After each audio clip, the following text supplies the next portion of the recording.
Assalamualaikum warahmatullahi wabarakatuh. Hai. Apa kabar adik-adik di rumah? Masih semangat kan? Jumpa lagi bersama Kak Apik. Yeah! Ayo, siapa yang belum siap? Ayo persiapan dulu. Tangannya di atas. Set. Samping. Set. Hah? Kopinya persiapan dulu. Matanya jangan jelalatan ya. Oke, duduk yang rapi. Oke, adik-adik, jangan lupa, ayo Abah, subscribe. Nah, udah tahu kan? Kalau belum tahu, masa belum tahu? Bilang sama ayah bunda. Ayah bunda, di subscribe dulu dong. Oke adik-adik, kali ini Kak Opi akan melanjutkan cerita tentang Ashabul Ukhdud. Ayo, kemarin sampai mana ya ceritanya ya? Ada yang tahu nggak? Kak Opi kok jadi lupa ya? Sampai mana? Hah? Pintar ya. Paman Patih yang sudah sembuh setelah si Gulam meminta doa kepada Allah. Nah, akhirnya Paman Patih pulang kemana coba? Iya, pulang ke istana. Paman Patih sampai di istana. Selamat siang Paduka Raja. Raja kaget. Hah? Paman Patih, siapa yang mengobati sakitmu? Yang mengobati sakit hamba Gulam. Gulam memang murid yang hebat. Dia bisa menyembuhkan penyakitmu, kata sang raja. Tiba-tiba Paman Patih bilang, tapi Gulam menyembuhkan hamba bukan dengan ilmu sihir. Lantas dengan apa? Kata sang raja. Paman Patih lalu bilang, menceritakan bahwa Paman Patih telah beriman dengan Tuhannya Gulam, dengan Allah. Panggil si Gulam. Akhirnya si Gulam dipanggil sama pengawal. Dibawa. Gulam sampai di kerajaan. Kata raja duduk. Hai Gulam, aku dengar kamu telah menyembuhkan sakitnya patihku. Kata Gulam, iya, tapi bukan aku yang menyembuhkannya Raja, yang menyembuhkannya Allah. Hah? Siapa Allah itu? Allah kan Tuhanku, Tuhan Baginda, dan Tuhan kita semuanya. Gulam, kembalilah pada ajaran nenek moyangmu. Aku adalah Tuhanmu, bukan Allah. Raja waktu itu marah dengan si Gulam. Lalu si Gulam terdiam. Kata raja, hai Gulam, siapa yang mengajarimu? Akhirnya si Gulam gak mau ngaku. Pengawal, bawa Patih ini, hukum dia dengan seberat-beratnya. Paman Patih dihukum oleh raja karena dia menyembah kepada Allah. Gulam, lihat, Patih kesayanganku, dia menyembah kepada Allah, akhirnya dia aku hukum. Siapa yang mengajarimu? Oh, maaf, Raja. Gulam ketakutan. Akhirnya si Gulam dia juga dihukum oleh raja. Patih, hukum Gulam. Gulam dihukum, dia tetap tidak mau mengaku. Sampai akhirnya raja menghukum Gulam ditambah lagi. Akhirnya setelah hukuman yang berat, si Gulam yang masih kecil nggak kuat. Akhirnya dia mengaku, "Oh, baiklah Tuan Raja, yang mengajari aku, Pak Kiai." "Pengawal, panggil Kiai, bawa ke sini." Akhirnya pengawal yang diperintahkan oleh raja langsung datang berbondong-bondong ke rumahnya Pak Kiai. Sampai di rumahnya langsung dibawa ke kerajaan, diseret. Akhirnya sampai di kerajaan. "Pak Kiai, saya dengar kamu telah mengajari Gulam untuk percaya sama Tuhanmu. Apakah kamu kembali pada ajaran nenek moyangmu?" Lalu Pak Kiai menjawab, "Maaf Baginda Raja, Tuhan hamba adalah Allah. Hamba tidak akan pernah berpaling dari Allah." "Pengawal, hukum!" Akhirnya Pak Kiai juga sama dihukum. Bertiga semuanya dihukum. "Pak Kiai, kamu berpaling?" Ternyata Pak Kiai tetap tidak mau berpaling untuk beriman kepada Allah. Akhirnya datang Algojo yang badannya besar. Dia membawa gergaji. Pak Kiai dihukum. Gergajinya diletakkan di atas kepalanya. Gergajinya lalu badannya terbelah menjadi dua. Gulam menangis. "Pak Kiai, raja jahat. Pak Kiai."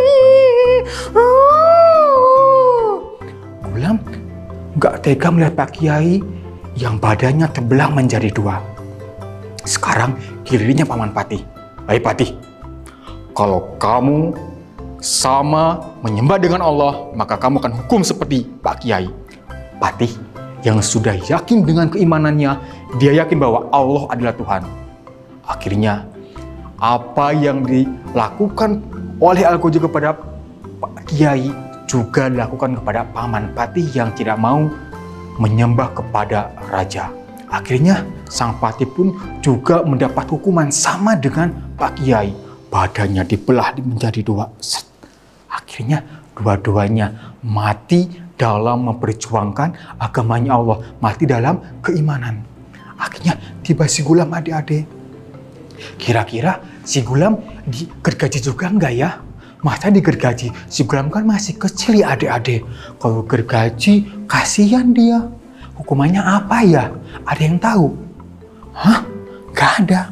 Lah, akhirnya sang raja mempunyai apa namanya ya? Sang raja mempunyai ide untuk mencelakakan si Gulam, mau membunuhnya dengan pelan-pelan. Akhirnya sang raja memerintahkan pengawal untuk membawa si Gulam ke atas gunung. Pengawal dipanggil, dikumpulkan. "Hai pengawal, kalian bawa Gulam ke atas gunung. Setelah sampai di puncak gunung, lempar si Gulam ke jurang sampai dia mati." "Baik, Baginda Raja." Akhirnya si Gulam dibawa ke atas gunung. Tapi adik-adik, si Gulam sudah punya firasat bahwa raja ini mau membunuh si Gulam. Di tengah perjalanan, si Gulam berdoa, "Ya Allah, cukupilah aku dari apa-apa yang mereka niatkan. Mereka punya niat jahat. Cukupilah aku ya Allah dengan apa yang kau kehendaki." Si Gulam berdoa karena tahu kalau pengawal-pengawal tersebut mau membunuh si Gulam. Akhirnya ketika sampai naik gunung, Allah menurunkan gunung tersebut langsung gempa. Wah, batu langsung glundung. Semua pengawal kerajaan tertimpa batu. Semuanya mati. Tinggal si Gulam seorang diri. Si Gulam dengan senangnya dia pulang ke kerajaan. Assalamualaikum Raja. Rajanya ketika lihat si Gulam kaget. Hah? Mana pengawal-pengawalku? Pengawal-pengawal semuanya mati. Mati sama Allah. Habisnya mau membunuh saya sih mati duluan. Hah? Sang raja akhirnya berpikir lagi. Gimana caranya? Akhirnya memanggil para pasukan lagi. Kali ini si Gulam dibawa tengah lautan. Dengan maksud sesampai di lautan, di tengah-tengah si Gulam dibuang di lautan. Akhirnya betul, si Gulam bawa ke lautan. Si Gulam berdoa lagi kepada Allah. Karena pasti mereka mau niat jahat. Tapi apa yang terjadi?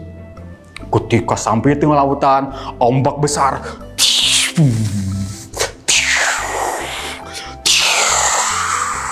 Perahunya langsung terbalik.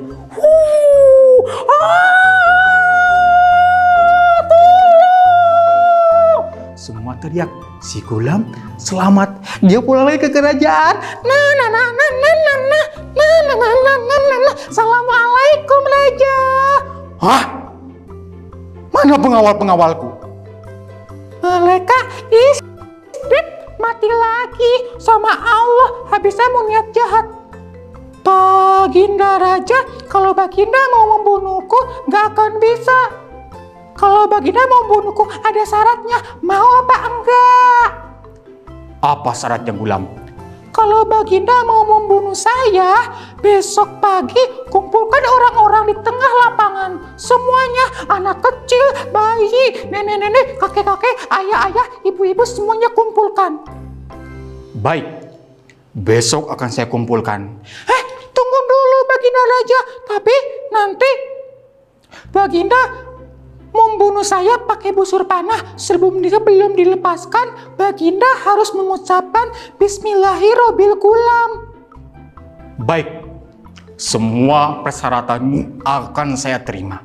Akhirnya adik-adik, si Gulam keesokan harinya betul dibawa ke tengah lapangan. Semua warga dikumpulkan di lapangan. Di tengah-tengah ada pohon kurma. Si Gulam diikat di pohon kurma.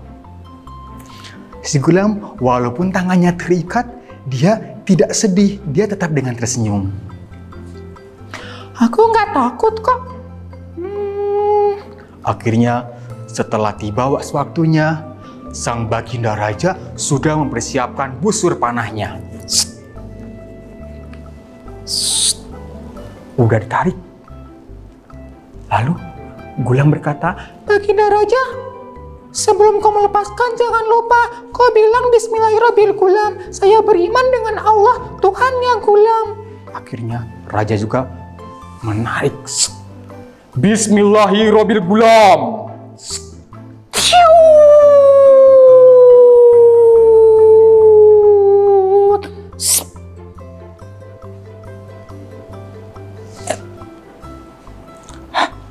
Si Gulam terkena busur panah Baginda Raja. Lalu si Gulam mati dalam keadaan syahid. Tapi apa yang terjadi?